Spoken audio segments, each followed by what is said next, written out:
আমরা এই পর্যায়ে সিরাতুন নবী সাল্লাল্লাহু আলাইহি সাল্লামের উপরে সারগর্ভ মৌলিক সংক্ষিপ্ত আলোচনার জন্য অনুরোধ করছি দাওয়া মুভমেন্ট কক্সবাজার জেলার জিম্মাদার মাওলানা মুআজ্জম হোসেন হাফিজাহুল্লাহকে।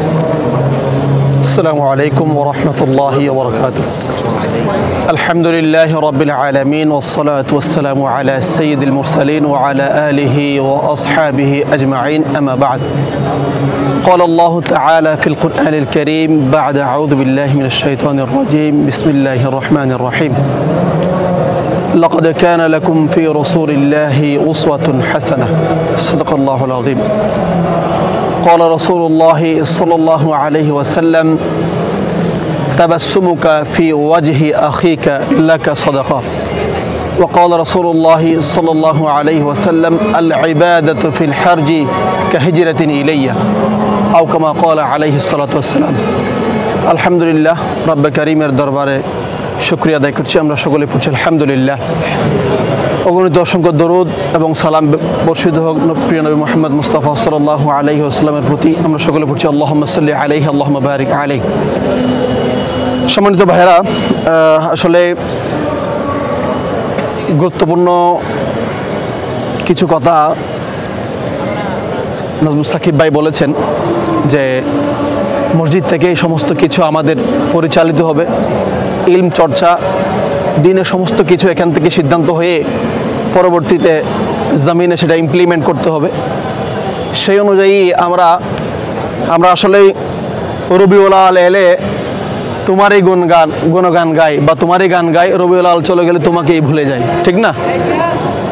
এই জিনিসটা আসলে রবিউল আল কেন্দ্রিক না, আমাদের সিরাত পুরা বছর কেন্দ্রিক এবং আমাদের সারা জীবন কেন্দ্রিক আমাদের সিরাত সাল্লাল্লাহু আলাইহি ওয়াসাল্লাম। তো সুতরাং আমরা আসলে আমাদের এই অনেক বিষয় এখন সিম্পোজিয়াম সেমিনারগুলিতে আমাদের রাষ্ট্রের কি হবে, কি করা যাবে, রাজনৈতিক পরিস্থিতি এখন কি অবস্থা, ঘাটতি কি, সংকট কি, সমাধান কি, ক্রাইসিস কি, সলিউশন কি, এগুলি নিয়ে বিস্তারিত আলোচনা হচ্ছে। তবে তার আগে আমি বেসিক কিছু বিষয় আমাদের ল্যাকিংস হয়ে যাচ্ছে, গ্যাপ হয়ে যাচ্ছে বলে মনে করি। আমার হচ্ছে বিধায় আমি সেটা অনুভব করেছি। তো সেজন্য আমাদের ভাইদেরকেও সেটা আমরা অনুরোধ করব। সেটা হলো রাসূল আকরাম সাল্লাল্লাহু আলাইহি ওয়াসাল্লামকে আল্লাহ তাআলা ওয়া ইন্নাকা লাআলা খুলুকিন আযীম, রাসূল সাল্লাল্লাহু আলাইহি ওয়াসাল্লামের চরিত্র সেটা তিনি বিশদভাবে যদি আমরা বর্ণনা করতে যাই তাহলে লম্বা আলোচনা হবে। এজন্য আল্লাহ তাআলা বলেছেন লাকাদ কানা লাকুম ফি রাসূলিল্লাহি উসওয়াতুন হাসানাহ, রাসূল আকরাম সাল্লাল্লাহু আলাইহি ওয়াসাল্লামের মাঝে রয়েছে তোমাদের জন্য উত্তম আদর্শ। সুবহানাল্লাহি বিহামদিহি। তো সেজন্য আমরা আমাদের দৈনন্দিন যে আমাদের ন্যূনতম দৈনিক যে আচার আচরণ উঠা বসা শুরু স্টার্টিং পয়েন্ট সেটাতে যে রাসূল সাল্লাল্লাহু আলাইহি ওয়াসাল্লামের সিরতের আলোকে হয়, ঠিক না? রাসূল সাল্লাল্লাহু আলাইহি ওয়াসাল্লাম দিন শুরুর আগে তিনি তাহাজ্জুদ দিয়ে ফজরের আগেরটা শুরু করতেন। সুবহানাল্লাহি বিহামদিহি। বিশ্বাস করেন ভাই, আমি নিজেকে নিজে প্রশ্ন করলে বা ইটসেলফ পার্সোনালি কেউ যদি নিজেকে নিজে জিজ্ঞেস করি যে আমার তাহাজ্জুদ কখন থেকে মিস যাচ্ছে বা আমি তাহাজ্জুদ পড়ি না কতদিন ধরে, এটা যদি একটু নিজেকে প্রশ্ন করি তাহলে উত্তরটা আপনি সর্বোচ্চ বেশি জানবেন, আমি সর্বোচ্চ বেশি জানবো, আর কেউ জানবে না। জানবে হয়তো আপনি ভেষ ধরে আছেন বা আমি ভেষ ধরে আছি, একটা বাইরে একটা ফিগার ক্রিয়েট করেছি, কিন্তু আলটিমেট আমি তাহাজ্জুদ পড়ি না, মাসকে মাস আমি তাহাজ্জুদ পড়ি না। অথচ রাসূল সাল্লাল্লাহু আলাইহি ওয়াসাল্লাম ফজরের আগে নিয়মিত তিনি হাদিসে এসেছে তাতাফাত্তারু কদামা, হাদিসে এসেছে ওনার পাগুলি ফুলে যেত। রাসূল আকরাম সাল্লাল্লাহু আলাইহি ওয়াসাল্লামের পাগুলি ফুলে যেত, এভাবে কিয়াম করতেন, দাঁড়িয়ে কেরাত পড়তেন, সালাত আদায় করতেন, কিয়ামুল লাইল করতেন। কিন্তু সেটা আমরা আজকে বলতে গেলে আমরা সিয়াসত নিয়ে বা রাজনীতি নিয়ে বিভিন্ন কিছু নিয়ে আমরা ক্রাইসিস সলিউশন নিয়ে আলোচনা করছি। কিন্তু এই জায়গায় আমাদের স্টার্টিং পয়েন্টে আমরা রাসূল সাল্লাল্লাহু আলাইহি ওয়াসাল্লামকে সিরাতকে কি করেছি বলতে গেলে বর্জন করেছি। ইভেন দু সেটা নয়, অনেক দিন ভাইরা এই আস্তে ধীরে প্রথম শুরুর দিকে তো স্পিডটা ভালো থাকে, আস্তে আস্তে স্পিড কমে যায় বাস্তবতার সাথে, বা আস্তে আস্তে যখন পরিবার যখন বলে যে টাকা পয়সা ইনকাম করতে হবে, জোশের সাথে হুঁশে রাখতে হবে, এরকম কিছু বলে, আবেগের সাথে বিবেককেও ঠিক রাখতে হবে, এগুলি বলে আমরা আস্তে ধীরে আমরা কি হয়ে যায়, নিজেদেরকে একটু সংকুচিত করে ফেলি, ঠিক নয় কি? প্রথমের দিকে আপনি নিজেই খেয়াল করেন, আমি নিজেই খেয়াল করি, প্রথমের যে স্পিডটা ছিল এখন কি সেটা আছে? একটু কমে গেছে না? একটু কমে যাচ্ছে না? যাচ্ছে। কিন্তু সেটা আমাদেরকে পড়াশোনার মাধ্যমে, ইলমি মুযাকারার মাধ্যমে আমাদেরকে সেটা ধরে রাখতে হবে, ফিরিয়ে আনতে হবে। তো সেজন্য সর্বপ্রথম আমাদেরকে দিন শুরুর আগে ন্যূনতম, রাসূল সাল্লাল্লাহু আলাইহি ওয়াসাল্লাম এই আহমেদ মুসা জিবরিলের একটা বই আছে, ছোট্ট বই, বাংলায় কনভার্ট হয়েছে, কিয়ামুল লাইল, ঠিক আছে?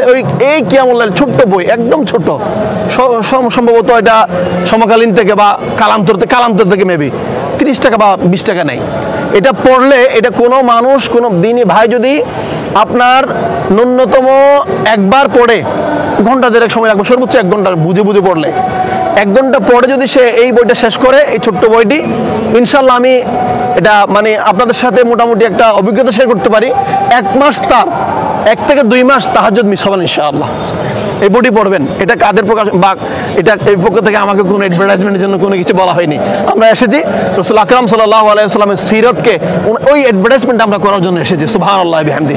সেজন্য আমরা ন্যূনতম ওই কিতাবে, ওই বইটিতে এসেছে, তোমরা ন্যূনতম রাসূল সাল্লাল্লাহু আলাইহি ওয়াসাল্লাম বলছেন 1 রাকাত হলো তোমরা কিয়ামুল লাইল করো। 1 রাকাত কি কিয়ামুল লাইল আছে নাকি ভাই? নফল নামাজ 2 রাকাতের নিচে আছে? আপনি সর্বোচ্চ বিতির হিসেবে 1 রাকাত বলতে পারেন, বিভিন্ন ঘটনা বাদ দিয়ে, হ্যাঁ, কিন্তু নফল নামাজ তো 2 রাকাতের নিচে হয় না, হয়।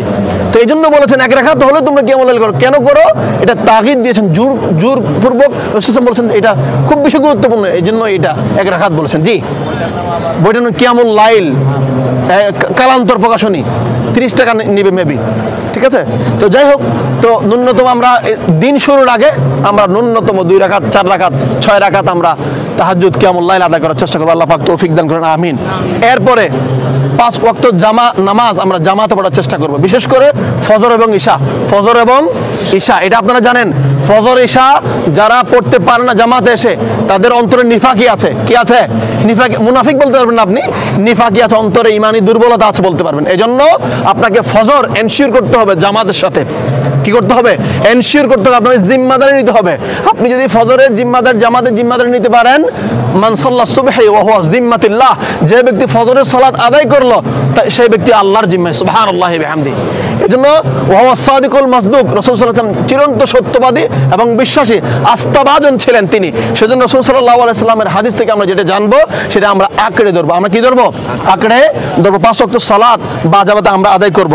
নাম্বার 2, সুন্নত আমলগুলি করার চেষ্টা করব। সুন্নতকে আমরা কি করব না, ছোট করব, ছোট বড় সবই সুন্নত, সবই কি সুন্নত। এরপরে মাসনুন দোয়াগুলি আমরা মুখস্থ করব। মাসনুন দোয়াগুলি কি করব? মুখস্থ করব। আমরা ন্যূনতম সওয়াব, আমরা নেকি কামানোর জন্য, আপনি একজন দ্বীনি ভাইয়ের সাথে সাক্ষাৎ হলো, সালাম বিনিময় হলো, এরপর একটি মুচকি হাসি হলো, রাসূল সাল্লাল্লাহু আলাইহি ওয়াসাল্লাম বলছেন এটা সাদাকা। এটা কি? সুবহানাল্লাহি বিহামদি। তাবাসসুমুকা ফি ওয়াজহি আখিকা লাকা সাদাকা। রাসূল আকরাম সাল্লাল্লাহু আলাইহি ওয়াসাল্লাম বলছেন, তোমার দ্বীনি ভাইয়ের সাথে মুচকি হাসি দিলা, সেটাই হলো সাদাকার সওয়াব। সুবহানাল্লাহি বিহামদি। সেজন্য ভাইদের সাথে আমরা সাক্ষাৎ করব দ্বীনি উদ্দেশ্যে, ন্যূনতম কোনো কাজ নাই, চা চক্রের জন্য ডেকেছি, সালাম বিনিময় হবে, মুচকি হাসি হবে, ওই চাটাও আপনার জন্য সাদাকায় ভরপুর করে দেবেন। তিনি কে? অবশ্যই বরকত দেবেন। এরপরে মাসুম দোয়াগুলি আমরা মুখস্থ করব, এরপরে আমরা সেগুলি আমল করব। এরপর হচ্ছে আপনার সকাল সন্ধ্যার জিকির, সকাল সন্ধ্যার জিকিরগুলি আমরা, এগুলি আপনি যখন করবেন, আসবাহানা ওয়া আসবাহাল মুলকু লিল্লাহ ওয়া আলহামদুলিল্লাহ, আপনারা জানেন এই দোয়াগুলি যখন পড়বেন, সকালে পড়লে আপনি বিকেল পর্যন্ত আপনি কি থাকবেন? একটা সিকিউরিটির মধ্যে, আল্লাহ তাআলার জিম্মাদারির মধ্যে থাকবেন, নিরাপত্তার চাদরে থাকবেন। এরপরে বিকেলের দিকে আপনি যখন ফজর পর্যন্ত আপনি কি থাকবেন? নিরাপত্তায় থাকবেন।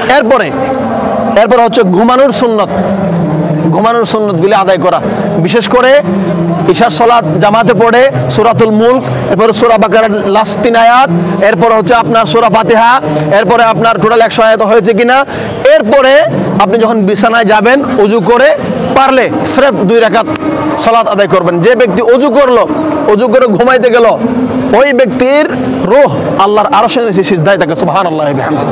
তো সেজন্য 2 রাকাত, শীতকাল আসছে, শীতকালে একটু কষ্ট, ন্যূনতম গরমকালে চেষ্টা করি একটু ফ্রেশ হই। মুমিনের ফ্রেশ হওয়া নাই ভাই, আমি একটু ফ্রেশ হই না, আমি একটু ওযু করব, রাসূল সাল্লাল্লাহু আলাইহি ওয়াসাল্লাম ওয়াশরুম থেকে বের হলেন, বের হয়ে পানি একটু দূরে আছে, তিনি তায়াম্মুম করে নিলেন। ইয়া রাসূলুল্লাহ সাল্লাল্লাহু আলাইহি ওয়াসাল্লাম, আপনি তো একটু পরে গিয়ে ওযু করতে পারতেন, কেন তায়াম্মুম করে নিলেন হুটহাট? তো বললেন যে আমি একটু সময় অপবিত্র থাকতে চাই না। সুবহানাল্লাহ। সেজন্য আমরা ফ্রেশ হব, ঠিক আছে, কিন্তু আমরা ওযু করব। কি করব? ওযু করব। এরপরে নিজের তাহাজ্জুদকে পার্মানেন্ট করা, নিজের তাহাজ্জুদকে কি করা? পার্মানেন্ট করা। এরপর উত্তম চরিত্র ধারণ করা।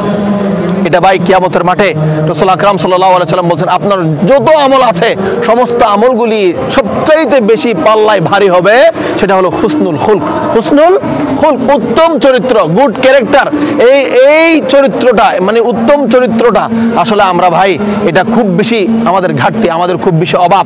আমাদের ভাইরা এই লাগাতার 1 ঘন্টা 1.5 ঘন্টা কাজ করলো, এই 2.5 ঘন্টা গিয়ে রাগ করে ফেললো, আপনার ভাই কষ্ট পেলো। এটা উত্তম চরিত্রের কোনো কি হতে পারে না, কাজ হতে পারে না। সেজন্য আমরা উত্তম চরিত্র ধারণ করার বেশি বেশি কি করব? চেষ্টা করব। এরপরে গীবত থেকে বেশি বেশি দূরে থাকার চেষ্টা করব।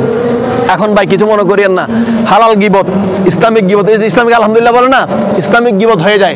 আমি আবার আব্দুর রহমান, আব্দুল্লাহ ভাই 3 জন বসলাম, আব্দুর রহমান ভাই এখান থেকে উঠে গেল কোনো কারণে, সে কোনো একটা কাজে বা রিক্সা আসলো, কোনো একটা কাজে গেল, বা পেঁয়াজ আনতে পাঠাইলাম, উনি গেল, ওনার 2-1টা লেগিংস নিয়ে কথা অটোমেটিক চলে আসলো। তো এই জিনিসটা যাতে আমাদের অটোমেটিক্যালি চলে না আসে, মরা ভাইয়ের গোশত যাতে আমরা না খাই, আল্লাহ তাআলা এটা কারাহাত বলেছেন, ফাকারিহ তুমু, এটা খুবই কারাহাত, খুবই বিশ্রী, অপছন্দনীয় আল্লাহর কাছে, তোমাদের কাছে অপছন্দনীয়। যেখানে জীবিত ভাইয়ের গোশত পর্যন্ত তুমি খাবা না, মৃত ভাইয়ের গোশত কেমনে খাবা? সেজন্য এটা থেকে খুব বেশি চেক দিতে হবে, একটু পরে পরে চেক দিতে হবে। 3 জন আছি, 4 জন আছি, একটু পরে পরে চেক দিতে হবে যে গীবত হচ্ছে কিনা। আল্লাহ পাক আমাদেরকে বেঁচে থাকার তৌফিক দান করেন। সর্বশেষ মুমিনের প্রতি সুধারণা রাখতে হবে, মুমিনের প্রতি সুধারণা রাখতে হবে। সর্বশেষ আমি ইসাক ভাই, আমার সময় শেষের দিকে মনে আছে, ইসাক ভাই সর্বশেষ আমার কথা হলো, রাসূল আকরাম সাল্লাল্লাহু আলাইহি ওয়াসাল্লাম বলেছেন, ইয়াদুল্লাহি মাআল জামাআ, ইয়াদুল্লাহি মাআল জামাআ। যারা এই ঐক্যবদ্ধ জামাবদ্ধ প্ল্যাটফর্মে থাকবে, আল্লাহ সুবহানাহু ওয়া তাআলা তাদের আল্লাহর হাত তাদের মাথার উপরে, আল্লাহর কুদরতি হাত থাকবে। সুবহানাল্লাহ।